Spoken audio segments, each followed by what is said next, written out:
आसुची बड़ वर्षा पुणी छेचिब पुणी बुड़ाइब आशंकार नदी कूलिया लोके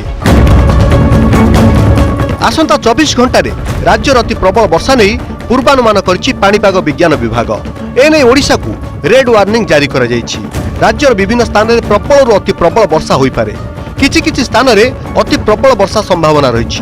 भुवनेश्वर पाणीपाग विभाग पक्षरु जारी होइतबा ए मैप को नजर पकांतु। आसंता काली सकाळ 8:30 पर्यंत मयूरभंज जिला को प्रबल अति प्रबल वर्षा नहीं रेड अलर्ट जारी करा जाइछि। सेहिपरि 19 जिला को अति प्रबल वर्षा लगी ऑरेंज एवं 10 जिला को प्रबल वर्षा नहीं येलो अलर्ट जारी करा जाइछि। सेपटे 24 घंटा मध्य बंगोपसागर लघुचाप क्षेत्र सृष्टि हेबा नहीं पाणीपाग विभाग पक्षरु पूर्वानुमान करा जाइछि। एहार प्रभाव रे सारा राज्य में प्रबल वर्षा होई पारे बोली अनुमान करा जाइछि। तेणे गत 24 घंटा मध्य राज्यर विभिन्न स्थान में वर्षा लगी रही। राजधानी भुवनेश्वर में भी तुआ वर्षा जोगु उपकोट दारुठेंग नुआगां गंगुआ बस्ती जलार्णव हो पड़ी। लोकों घरे पानी पशिछि फल घरे रहिबा और रोषेईबास नाकेदम होइछंती साधारण लोके।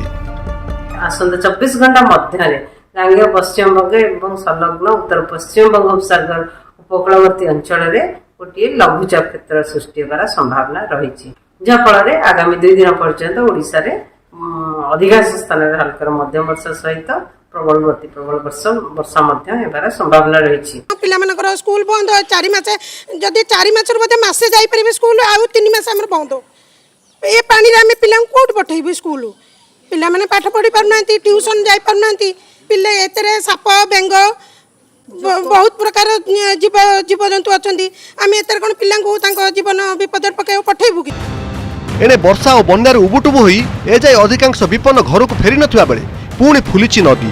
गतकाली प्रबल वर्षा जोगु भद्रकर साळंदी और नालिया नदी रे आसीछि बन्या। हदगड़ डैम पानी छाड़िबारु तिहिडी ब्लॉकर तल गोपबिंधा और 12 पंचायत रे जलार्णव होईछि। मत गजपुर पोलो उपरे 3 फुट उच्चर बन्या पानी चालुछि। तियाडी साइरे नालिया बंदरे घाई होई नदी बंध भांगिबारु एही अंचल रे लोकमाने भयभीत होई पड़िछंती। एही पंचायतर नरसिंहपुर हटनगर महालिक साही ब्राह्मण शासन और तलपदा आदि गाँ एबे भी बन्या घर रे किछि किछि लोक उच्च स्थान मानकरे आश्रय नैछंती। भद्रक जिलार वासुदेवपुर रे भी स्थिति न कहिबा भल 2 सप्ताह परे भी बन्या पानी छाड़ी नथिबारु एबे भी लोकंक दुर्दशा आखिरे न देखिले विश्वास करि हेबनी। बन्या छाड़ू छाड़ू पुणी वर्षार भय चिंतार कारण होईछि। सेपटे जाजपुर जिलार दशरथपुर काणी नदी रे होइतिबा सर्वाधिक 7टी घाई एजाए मरामती सरी नाही। यारी भितरे वर्षा हेले बैतरणी नदी रे बन्या आशंका जिलार दशरथपुर और बिंझारपुर वासी चिंता को बढ़ाई देछि।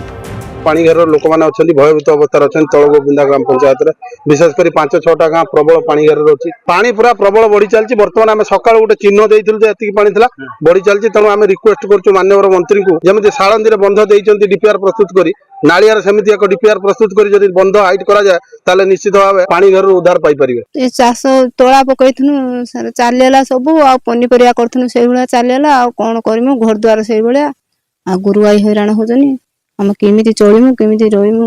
गत तो बन्या हला फिर 800 पानी एथर केते दिन रहिबु कहि होउनी से तो हैरान परिस्थिति फिर तो घाई पाई मरामत ठीक रहिनी फिर कोन हबो औषध फिर आगु हमको भाई छानिया डर लागुची आपण केमिति सुविधा गवर्नमेंट सुविधा जेंति लोकनु सुविधा न हो गया। जुलाई मासरे लगाण वर्षा जोगु राज्यर 22टी जिले में बन्या परिस्थिति देखा देइथिला। 8 लाख रु अधिक लोक बन्या जोगु प्रभावित होइतिले। एबे भी अधिकांश स्थान में स्वाभाविक अवस्था फेरी नथिबा बेले पुणी भीषण वर्षा नहीं पाणीपाग विभागर पूर्वानुमान परे बन्यार भय घारिछि नदी कूलिया लोकंकु। वासुदेवपुर सूर्योदय विश्वाल, भद्रकरू पार्थसारथी राउत, जाजपुर संजीव नायक और भुवनेश्वर हरप्रिया पृष्टि और रश्मिरंजन दास को रिपोर्ट ओटीवी।